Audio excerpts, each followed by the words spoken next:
Good morning students. आज अपन पटवारी 2011 के previous year के क्वेश्चन पेपर्स को लेते हैं, जो कि जनरल साइंस से क्वेश्चंस आते हैं उनको लेते हैं। और इसके अंदर अपन ये स्टडी जो प्रीवियस अपना वीडियो था उसके अंदर आपने 10 क्वेश्चन देखे थे। अब जो नेक्स्ट वीडियो है इसके अंदर भी अपन 10 क्वेश्चन देखेंगे। तो सबसे पहले ले लेते हैं फर्स्ट क्वेश्चन को।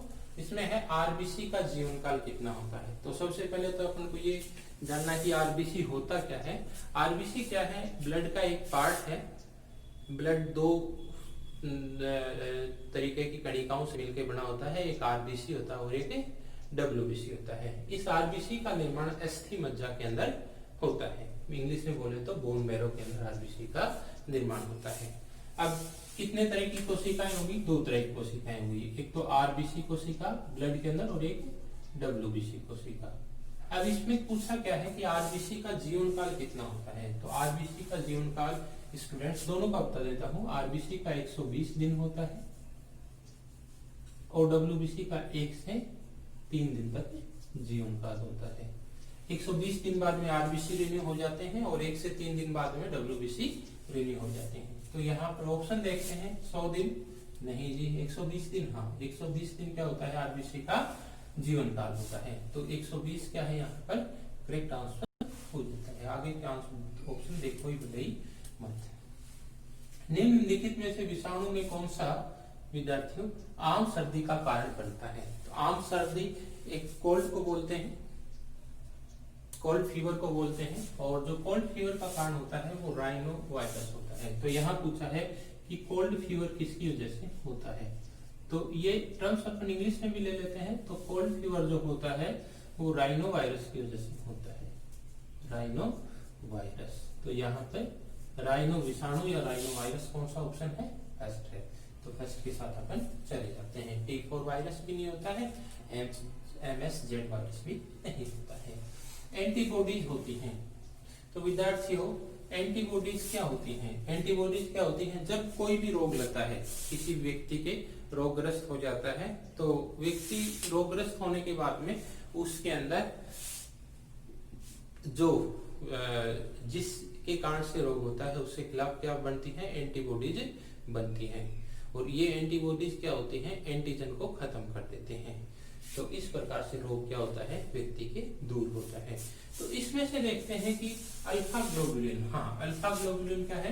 एक तरह की एंटीबॉडीज है जो रक्त के अंदर बनती है। एल्बुमिन भी नहीं है विद्यार्थियों, विटामिन भी नहीं है और शुगर भी नहीं है। हाँ, कई बार ये इस क्वेश्चन से ये आ जाता है, ये क्वेश्चन अल्फा नहीं, ये गामा ग्लोबुलिन क्या है? ये एंटीबॉडीज के साथ अपन चले जाते हैं। बट कई बार शुगर का फार्मूला पूछ लेते हैं। शुगर का फार्मूला होता है C6H11O5। तो ये फार्मूला भी आप यहाँ पर देख लेना, हो सके नेक्स्ट एग्जाम में यही आ जाए, यहाँ से घुमा के आ जाए। अब आ जाता है नेक्स्ट क्वेश्चन। टीआई प्लाज्मिड जो आनुवंशिक इंजीनियरिंग यानी कि जेनेटिक इंजीनियरिंग में प्रयुक्त होता है, प्राप्त होता है। टीआई प्लाज्मिड किससे प्राप्त होता है? ये जेनेटिक इंजीनियरिंग में काम आता है। अतः ये क्या है? वेक्टर है, ये वेक्टर है। तो ये टी से बनता है, थ्रोएंजिनेसिस से लिया गया है। थ्रोएंजिनेसिस मैच करो, कहाँ है? यहाँ है। इसमें थ्रोएंजिनेसिस नहीं, इसमें भी नहीं, इसमें भी नहीं। तो बेसिलस थ्रोएंजिनेसिस से टीआई प्लाज्मिड बनाया जाता है और इससे जेनेटिक इंजीनियरिंग की जाती है। यानी कि जेम जो सीड होते हैं वो प्राप्त किए जाते हैं। अपन कॉटन बोलते हैं तो बीटी कॉटन बोलते हैं, वो एक जेनेटिक इंजीनियरिंग मॉडिफाइड प्लांट से होता है। तो यहाँ पर जाएंगे बेसिलस थ्रोएंजिनेसिस के साथ में। अब आ जाता है नेक्स्ट प्रश्न है विद्यार्थियों, हार्मोन उत्पादन से संबंधित एक फलन है। फलन का मतलब होता है फंक्शन। फलन का मतलब इंग्लिश में देखें तो क्या होता है? फंक्शन होता है। कई बार क्या होती है, हिंदी से जब इंग्लिश कर लेते हैं तो वो आसान हो जाता है। तो यहाँ हार्मोन उत्पादन संबंधी फंक्शन है, यानी कि कार्य है। फलन का मतलब क्या हो गया? कार्य है। तो कार्य किसका है? हाइपोथैलेमस का, कोन का, हिपोकैम्पस का, मेडुला का। अब ये देखते हैं कि ये बॉडी के अंदर कहाँ से है। तो देखो पोन्स जो है ये मस्तिष्क का हिस्सा है। मध्य मस्तिष्क के अंदर कौन से होता है, सबसे बड़ा हिस्सा होता है ये मध्य मस्तिष्क का। हिप्पोकैम्पस एक समुद्री घोड़ा का नाम है, मेडुला ऑब्लांगेटा वाले रीजन्स में है। तो अब इसमें आ गया हाइपोथैलेमस। हाइपोथैलेमस से एक हार्मोन बनाया जाता है जिन्हें गोनिडोट्रोपिन हार्मोन बोलते हैं। क्या बोलते हैं? गोनिडोट्रोपिन हार्मोन्स के अलावा और हार्मोन्स भी इससे निर्मित बनते हैं। गोनिडोट्रोपिन मैंने इसलिए ले लिया यहाँ पे क्योंकि गोनिडोट्रोपिन हार्मोन्स किसके द्वारा बनाया जाता है, तो ये हाइपोथैलेमस के द्वारा बनाया जाता है और ये प्रेगनेंसी टेस्ट के अंदर काम आने वाला हार्मोन्स है। तो अब हार्मोन उत्पादन संबंधित कार्य किसका हो गया? हाइपोथैलेमस का, क्योंकि इसी में हार्मोन्स का उत्पादन होता है।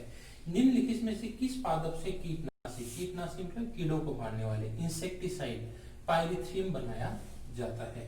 तो पाइरेथ्रियम किस पादप से बनता है? साइमोपोगोन से नहीं बनता है। क्राइसेथीमम, क्राइसेथीमम क्या है?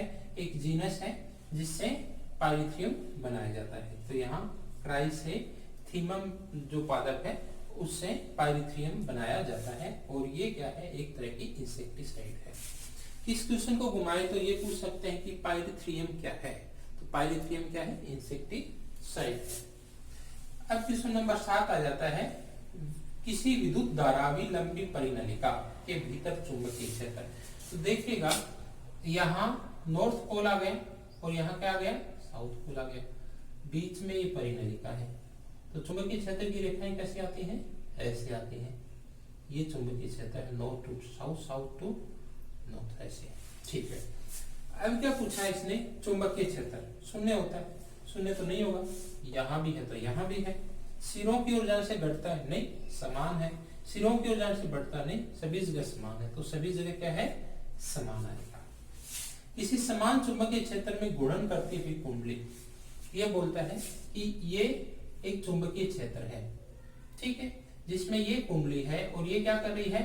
गुणन कर रही है। ऐसे गुणन करती हुई कुंडली में प्रेरित विद्युत वाहक बल, तब प्रेरित बल का मान विद्युत वाहक बल अधिकतम होता है। तब कब अधिकतम होगा प्रेरित विद्युत वाहक बल?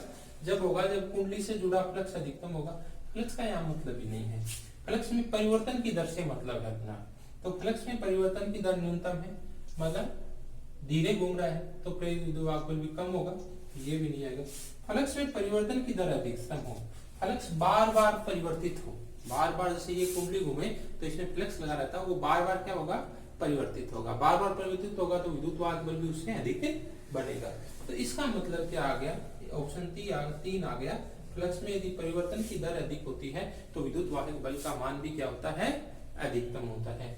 ये 8 क्वेश्चन हैं जो अपन ने लिए हैं। एक जो 9वां क्वेश्चन है वो इसका है कि विद्युत धारा से लिया गया है और विद्युत धारा में पैरेलल संयोजन से लिया गया है। पैरेलल संयोजन क्या होता है? आरपी। तो पैरेलल 1/RP बराबर 1/R1 plus 1/R2 plus 1/R3 ऐसे संयोजन करते हैं। तो इससे संबंधित क्वेश्चन है वो नेक्स्ट क्लास के अंदर अपन लेंगे। तो देखा जाए तो अपन ने 2 वीडियो बनाए हैं और दोनों वीडियोस के अंदर अपने करीबन 20 क्वेश्चंस लिए हैं और 20 क्वेश्चंस में अपन को निकल के ये आया है कि 2 प्रश्न आ रहे हैं विद्युत धारा से, 2 प्रश्न आ रहे हैं चुंबक से, 4 प्रश्न हो गए, और 2 प्रश्न आ रहे हैं विद्यार्थियों लेंस से, दर्पण से। ठीक है, तो साइंस के अंदर 2 क्वेश्चन दर्पण से आएंगे, 2 4 और 2 6 हो गए, और 2 क्वेश्चन आ रहे हैं आपके जेनेटिक इंजीनियरिंग से। 6 और 2 कितने हो गए? 8 हो गए। और यहाँ पर 2 क्वेश्चन आ रहे हैं बीमारी से संबंधित, 8 और 2 10 हो गए। एक प्रश्न आ रहा है यहाँ पर किससे आ रहा है? ग्रंथियों से, तो 12 क्वेश्चन हो गए। एक प्रश्न रक्त से आता है, 13 प्रश्न हो गए। एक प्रश्न धातु से आता है, जैसे कि पिछले के अंदर वीडियोस के अंदर देखा था, धातु सोने से क्वेश्चन निकला था, कैरेट निकालना था। एक क्वेश्चन धातु से आता है और इसी तरीके से एक क्वेश्चन आता है अपना वो रासायनिक अभिक्रियाओं से सकता है। तो इन टॉपिकों को आप ध्यान से पढ़ो और श्योर इन्हीं में से नेक्स्ट एग्जाम के अंदर क्वेश्चन आएंगे, हो सकता है क्वेश्चन